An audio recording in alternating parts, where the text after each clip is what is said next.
The sun painted golden strokes on the vast expanse of the sea. Its warmth caressed my face as the cool water gently swayed beneath me. It was supposed to be a perfect day at the beach, a break from the incessant grind of life.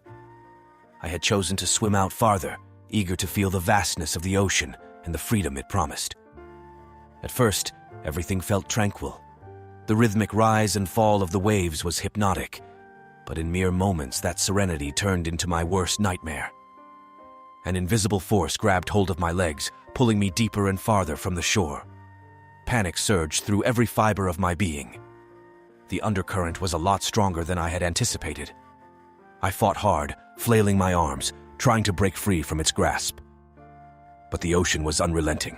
My lungs screamed for air as I was dragged deeper into its abyss. The sunlight that once warmed my face now appeared as a distant, fading glimmer. Thoughts raced through my mind. Memories of family, of laughter, of moments taken for granted flashed before me. The crushing weight of regrets, things left unsaid, dreams unchased, bore down on me more than the weight of the water. I yearned for one more chance, one more breath, one more moment with those I love. My heart raced, and my mouth involuntarily opened in a desperate attempt to scream, only to be filled with the cold, salty water of the sea. I choked, my vision blurring as the darkness crept in. The once gentle sway of the ocean now felt like the cruel hands of fate, pulling me away from everything I held dear. Is this how it ends? Alone in the vastness, surrounded by the very beauty that had lured me. The thought was devastating. With my dwindling strength, I reached out, hoping against hope that someone, anyone, would grasp my hand and pull me back to the world of the living. The ocean's roar drowned out my silent pleas, its depths threatening to consume my very essence. In those final moments, the fragility of life became painfully clear. The sea, with all its beauty and might, held me in its grip, and all I could wish for was a miracle. My name is John, and this is my story. In the old town square, where each stone seemed to whisper tales from centuries past, a flamboyant tent caught the eye of many, including mine. It was adorned with ancient symbols, dream catchers swaying gently in the breezy. This was the realm of Madame Ivana, a gypsy renowned for her unnerving accuracy in predictions. Intrigued, I stepped inside. The dimly lit space smelled of musky incense. At the tent's heart, surrounded by a sea of scattered tarot cards and an enigmatic crystal ball, sat Madame Ivana, her eyes piercing into my soul. "You seek answers," she said, even before I spoke a word. Humoring her, I nodded. What she said next froze the very marrow in my bones. "Beware the water. It's where your life thread may snap." Laughing it off, I left the tent, thinking it was a generic warning. But in the weeks to come, the prophecy played tricks on my mind. Every puddle on the road, every trickle from the faucet seemed to mock me.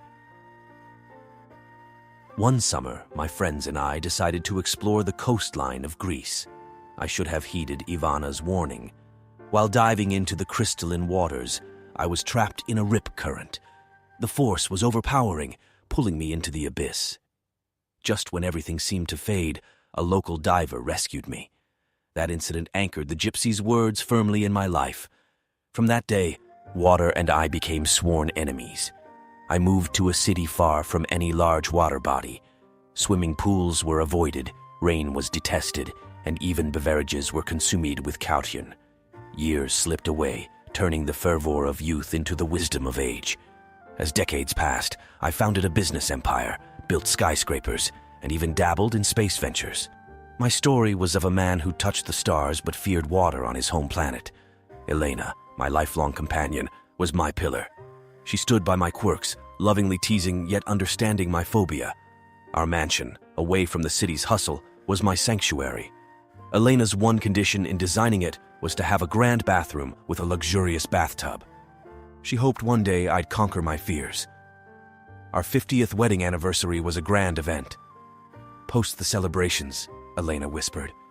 "It's time to face the demon, my love." She led me to the bathroom. Candles flickered and soft music played. With trepidation, I stepped into the tub. The water was warm, welcoming even. With Elena by my side, my fears began melting away. We laughed, reminiscing about our journey together. As the night deepened, Elena left to get some wine. My eyelids grew heavy, and soon I drifted into a deep slumber. Unbeknownst to me, as I slept, the water level rose. The taps, old and rusty, had malfunctioned. Water gushed out, inch by inch, covering my face. Elena returned to a sight she'd never imagined. Her love, her life, drowned in the very tub meant to cleanse his fears. From an ethereal plane, I watched the aftermath. The sorrow, the guilt, and the heartbreaking pain. But amidst it all, I realized something profound. It wasn't the gypsy's words that had sealed my fate. It was my relentless pursuit to avoid it. If I had faced my fear earlier, understood its depths, perhaps destiny would have spun a different tale. Life is unpredictable, filled with twists and turns. Some come as prophecies, while others lurk in our daily choices. In my journey, I learned that sometimes running away from destiny makes us collide with it head-on. In trying to outsmart fate, we might just become its puppet. And in my last earthly moment, wrapped in water's final embrace, the gypsy's prophecy came hauntingly alive.